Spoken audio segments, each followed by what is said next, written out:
Let's talk about Breakout Rocka and why he's a fantastic Hero Factory set.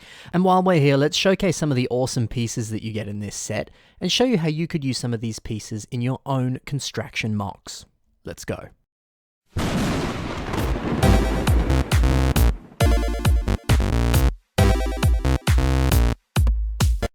There's something really nice about Breakout Rocka.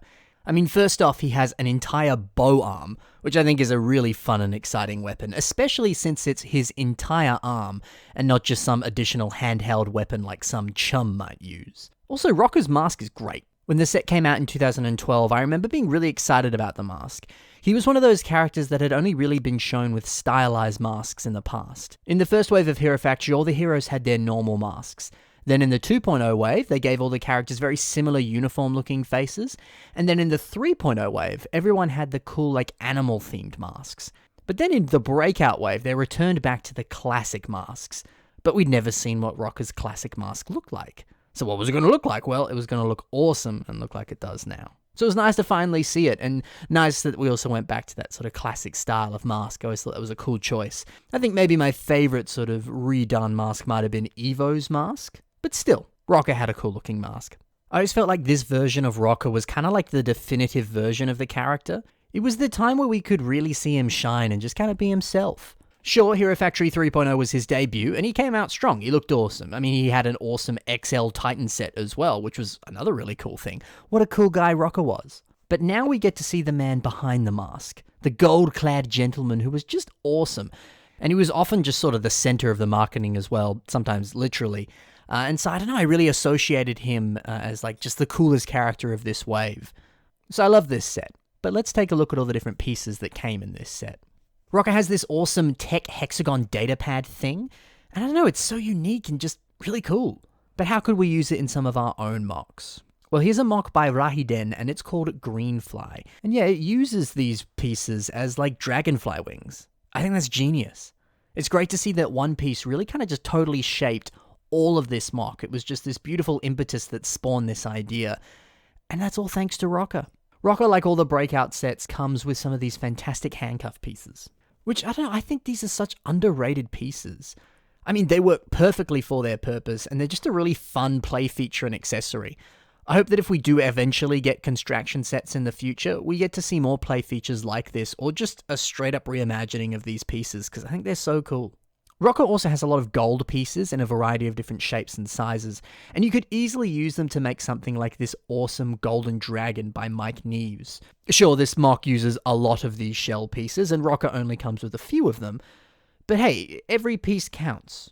And look at how many uses you can get out of these Hero Factory shells.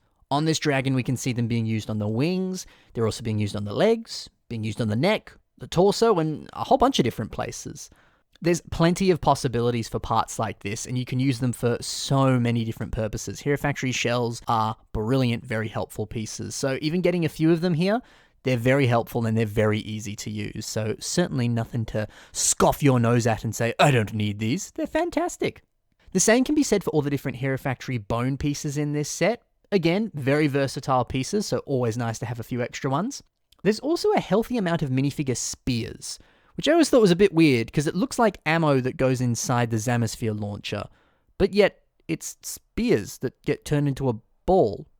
Never fully understood that, but it looks cool anyway, and we very rarely get minifigure weapons like this in a construction set, so that's always exciting. There's also a nice supply of gunmetal armor parts as well, which is always refreshing and good. So I don't know, yeah, there's a lot to love in this set. But hey, maybe you're like, I like Rocka, but I want to give him my own personal touch. I want to revamp him. And you want to make him look even cooler. Well, let's take a look at a Rocka revamp by Ron Folkers. This is a brilliant reinterpretation of the character here. I love the fact that he's given him this sort of asymmetric look here, where one side is armored, but the other side has kind of what appears to be sort of replacement limbs of sorts. Like he's been damaged in battle and he's had to go back to Hero Factory HQ and get repaired and stuff like that. I don't know, it starts to add a lot of character to this really cool character. So yeah, it's cool. You get some sort of story points. You kind of get to see a bit of a backstory. It's a really clever way of reimagining this character. The choice too to remove the crossbow arm and actually just turn it into a crossbow is very clever. That's a lovely little crossbow design there, and yeah, I think it works really well here. Plus it's cool too to see how he's upgraded the shield there by adding some sort of like, I don't know, little spiky bits there, so you can imagine maybe he rams people with the shield and, you know, protects himself but also is able to hurt people as well. So it's a clever little upgrade there that works very nicely. I also like too the detail of putting the Hero Factory kind of like badge piece there, sort of on like the side of his shoulder there, which you often see that on certain, you know, like Captain America has that with the Avengers logo on his suit sometimes, and you know, you see that in other sort of interpretations of suits and things like that. So it's a clever idea of changing up where that sort of Hero Factory logo normally goes, because you often see it on the front. Clever idea to put it on the side there. So lovely to see a completely different take on Rocka that still pays homage to the original, but just looks so cool and so different at the same time. This is really, really nice. And hey, maybe there's a few ideas there if you want to revamp Rocka yourself. So all in all, Rocka just looks cool. He's a great character and he's pretty easy to revamp as we've seen here. Plus he comes with a pretty decent selection of pieces as well. I really like him and I hope you like him too. Thanks for watching guys. I'll see you in the next set review.